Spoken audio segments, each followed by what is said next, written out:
Un deuxième groupe de candidats à l'investiture démocrate va croiser le fer ce soir lors d'un autre débat du côté de Détroit. Joint là-bas notre envoyé spécial Richard Latendresse. Richard, on attend vraiment avec impatience ce deuxième round là, parce que ce soir, l'homme à battre, Joe Biden, sera au centre de tous les débats, de tous les échanges en fait. Ouais, de tous les échanges, Paul, certainement, parce que c'est lui, et on en parlait hier, qui domine dans tous les sondages qui sont réalisés. Aucun candidat n'a encore réussi à aller au-delà du succès qu'il a auprès de l'électorat démocrate. Compréhensible. Il a été de la présidence de Barack Obama, qui reste extrêmement populaire au sein des démocrates. Et puis, parallèlement, il est aussi un politicien très connu, alors que les autres ne le sont pas. Et c'est ce qui m'amène à dire, Paul, qu'il faut bien regarder les candidats qui seront sur la scène, comme on a regardé ceux d'hier, qui seront sur la scène ce soir, parce que parmi les 10 qui sont là, la plupart, la grande majorité, ne reviendront pas la prochaine fois. Des candidats comme Kirsten Gillibrand, la sénatrice de l'État de New York, une politicienne de qualité, mais qui ne connecte pas avec les électeurs. Michael Bennet, sénateur du Colorado. Encore une fois, pas Bill de Blasio, le maire de New York, ou Andrew Young, qui est un entrepreneur qui autofinance sa campagne. Ce sont des candidats qui tentent leur chance, mais ça ne fonctionne pas. L'attention qui va être centrée, d'ailleurs, sur Joe Biden, mais aussi Kamala Harris, la sénatrice de la Californie, qui l'a ébranlé lors du premier débat en attaquant finalement une longue tradition de politique raciale qu'il a défendue ou non. Ce sera aussi une soirée plus colorée, je te dirais, par rapport à hier.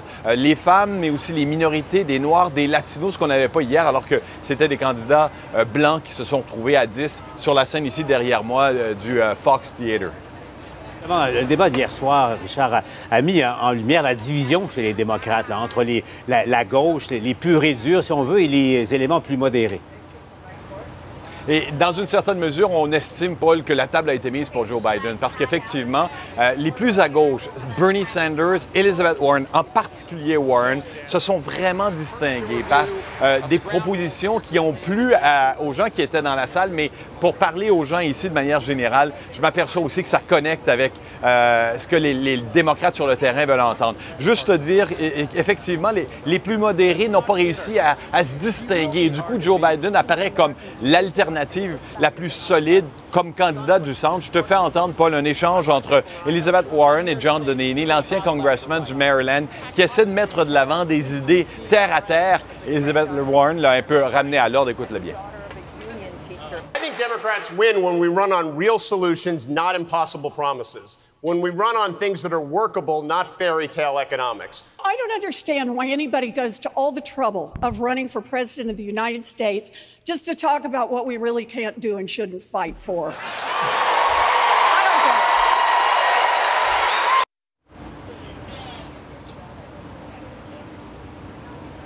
get it.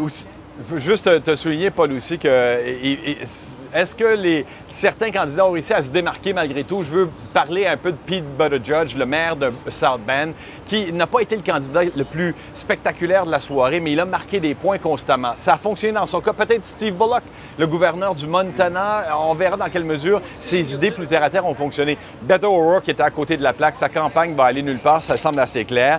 Juste te dire, encore une fois, si tu me permets, si j'ai le temps avant de te laisser, un autre échange qui m'a bien plu entre Bernie Sanders et Tim Ryan, qui est un congressman de l'Ohio. Juste te montrer à quel point, effectivement, ceux qui mettent des idées qui vont finir par fonctionner plutôt que les idées plus idéalistes de Bernie Sanders. Écoute bien l'échange et ça va te montrer un peu le ton, à quel point Bernie Sanders et Elizabeth Warren aussi étaient très sévères dans leurs arguments, alors que les autres essayaient simplement de faire comprendre qu'il faut réussir à faire adopter nos idées par tout le monde. Écoutez bien.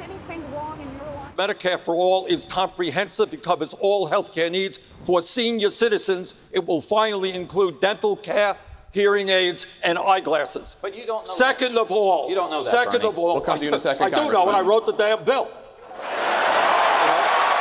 Senator Sanders does not know all of the union contracts in the United States. I'm trying to explain that these union members are losing their jobs. Their wages have been stagnant. The world is crumbling around them. The only thing they have is possibly really good health care. And the Democratic message is going to be, we're going to go in, and the only thing you have left, we're going to take it and we're going to do better. I do not think that's a recipe for success for us. It's bad policy, and it's certainly bad politics. Ce midi, Paul, on juge que c'est Bernie Sanders et Elizabeth Warren qui ont marqué des points hier soir. On va voir ce soir si c'est Joe Biden et ou Kamala Harris qui vont en sortir gagnants. Richard nous parle en direct de Détroit. À plus tard, Richard.